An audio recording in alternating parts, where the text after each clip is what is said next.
point was my idea was a great solution to a problem that a lot of people had. There's a lot of gamers out there who couldn't play a game like that. That's a problem. It needs to be solved. Okay, never stop picture purpose. Not your idea. So that's oh yeah. I solved someone's problem. So I want to be clear. For Honor didn't happen because I'm a genius. Because, I mean, you've met me, obviously not. For Honor happened because I was in the right place at the right time, and I had an idea that could be adapted to solve a whole bunch of people's problems. Giannis needed something, I was working for him, right? He needed to do something with me. Ubisoft needed a new IP. The team needed a creative leader.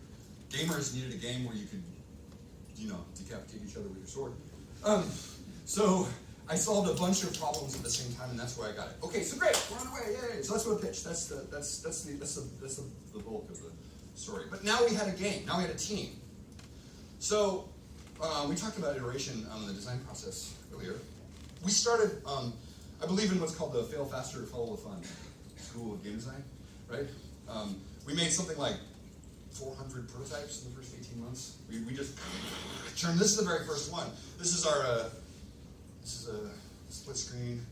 It's 2 people, health bar, attacks coming in the right or left. It was really just a really basic interactive. But this happened day 3 on the project, right? Which was pretty good.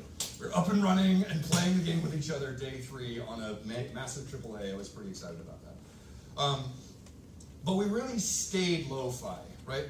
We wanted to just focus on making the gameplay good. For a long time, we played with stick figures. Which, you know, we were working on interfaces, ideas, and just trying to see what we could make happen. We discovered when we played with stick figures for a long time, we were having a good time, and then we added bodies, and weirdly it changed the whole game because now you couldn't see through an army anymore, right? This is one of my favorite screenshots because the Dark Lordy, that's me, and this Silverbrain is my producer. That's I didn't get the kill, unfortunately. It was Kaylin. She was one of our gameplay programmers. She got the hit, but it still looks great, right? So this is where we were here for like 2 years. So what was the rest of the team doing? And this is not the game I talked about. This is in terms of experience. This is what we were talking about. But what's it going to look like?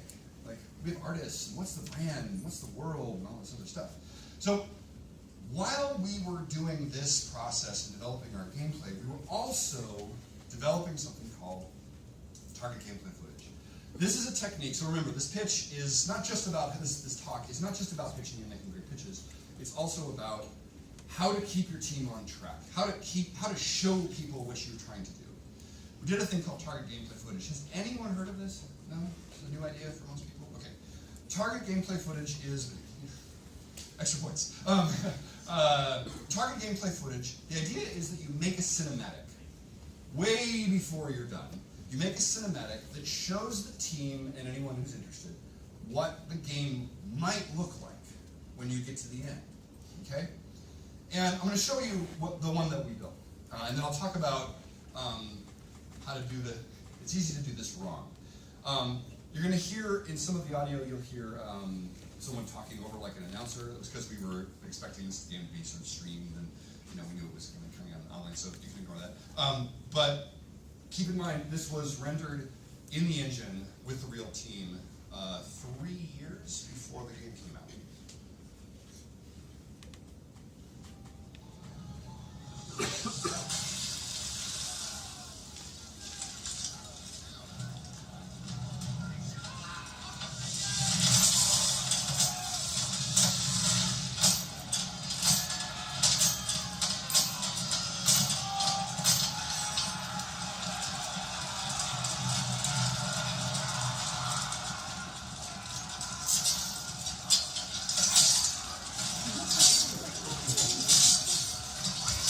Game is all about making friends and influencing people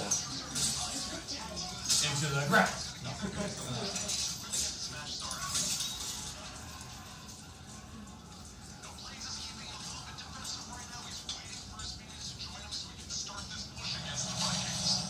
Okay.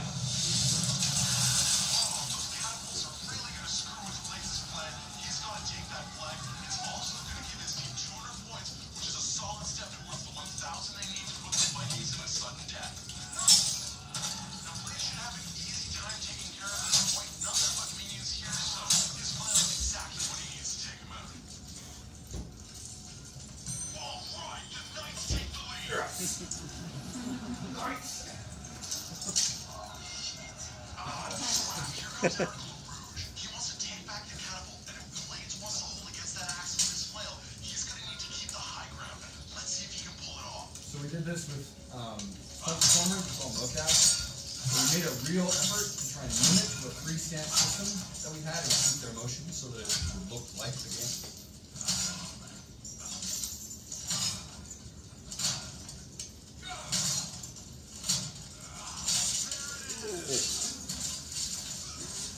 And since we knew this was a multiplayer game, of course, we knew that that was going to be your main experience, right? It was getting online and getting owned by some kid. Sorry, you're all kids. Oh, shit. Don't own me. So that's cool, right? 3 years ahead of time. And if you remember the opening video that I showed you, pretty much the same thing. How did we do that? And this was an incredible asset to keep people. Imagine you're working on this game, and you have that to look at, right? You're like, oh, that's going to clarify a lot of stuff. So how do we do it? First, we use real assets. All of that stuff was built by, there's real assets built on the team that we were expecting to use in the engine. Speaking of engines, we used the real engine. We actually rendered it in our engine ourselves, right? So that the budgets were real, and we, of course, it wouldn't run at frame, right? It wasn't. It was. We were still expecting optimization. We used the real team. We didn't ship it out to somebody else. We didn't ask somebody else to build us something pretty because it's not an advertisement, right? It was a way for the team to learn a bunch of lessons about what we were making, and there were a lot of compromises that got made in that process that carried through the whole development.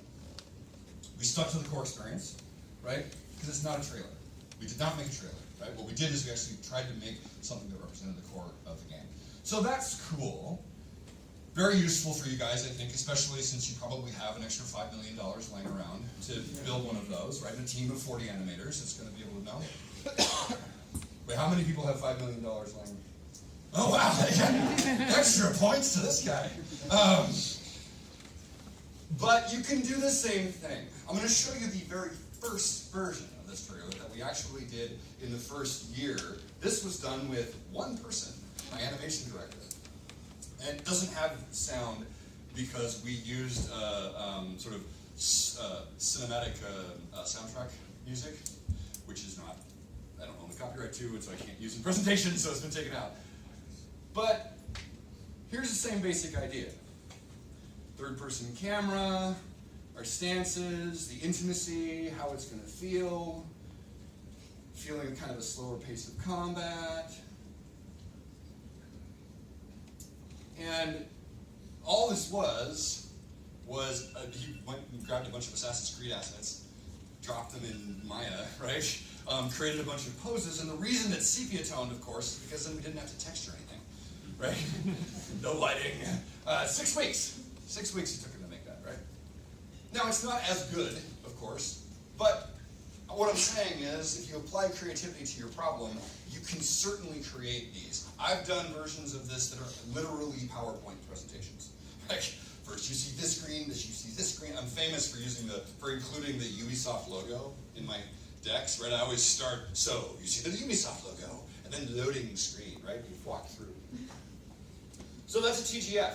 And it's an incredibly useful tool to keep people on track and to force you to really think about what you're doing. So never stop pitching. Never. You're always pitching. Pitch your purpose, not your idea. Solve someone's problem and describe the target. So now we're making a game, right? We're making a game. I want to reinforce the never stop pitching concept. Keep in mind, 2 years in, 3 years in now, right? Now my pitch is really good, but I've made this pitch to people, anyone who would listen inside the team and on the company, I don't know, 150 times. And it just got better and better and better. I think design is pitching in some ways. We'll do a couple more, and we're going to do this quickly and then we'll go to questions. But the rest are going to come a little bit faster because they're not, they're more obvious. So the fifth one is a culture of play. We had a multiplayer game, and so we would play. Like, we would have tournaments. We didn't have milestones, but we did have milestones. But our milestones were a tournament. Every 3 months, we would culminate, we would get together, and we would play in a tournament. We'd do little videos, and have people get together. And this is, you see the build way off, and this is Viking. Yellow screen. The finals, and they're like, yay! On our team. Made a little, programmer, animator, UI artist, programmer, right? We did this every 3 months. We were always playing the game. Every Friday we had a play test. We were playing the game constantly. And what that does is it communicates to the team that what you're doing is working, right? You're talking about deploying all the time. Yeah, deploy to your team all the time as well. Be sure that your people are actually playing the game. One more quick video. I mentioned Giannis back in the slides back in the day. This guy. I just want you to give it. This is a tournament where he beats me. My team is sitting on the other side there. I just want to give you an idea of the poise and grace with which Ubisoft leadership handles themselves and what we have to deal with on a daily basis. Really, it's nothing but respect at Ubisoft. It's all about, suits and ties. It's all about that. Freaking guy. Okay, so that's culture of play. Play your game. I know it's different for single-player games. You need to work a little bit harder to convince people to play your game, but you really need to do that. You need to be playing the game all the time. This one's more obvious. Art we know about. This is the first image that my art director created that I thought really captured the essence of the game, but this was made 4.5 years prior to the game coming out, right? So it really helped guide us forward. This was the second image that he did, again, dead on, right? Early version of the Warden. And world stuff. But we know how Image works. Right? Image does a great job of keeping us on track. This was the first screenshot that used all of his rendering technology. I remember coming over to his desk and he had this on his screen, and I thought to myself, why is he showing me the Photoshop? Why is he showing me a picture? And then he clicks and turns the camera, and I'm like, whoa! Like, holy crap! It doesn't look quite as amazing now, because now it's believable that that's cool, but believe me, 4 years ago, that was stunning. It still looks like that. So, key art. So, pitch purpose, describe the target, culture of play. Get yourself some art, man. It's key art. It's cool. And the last one is know your audience.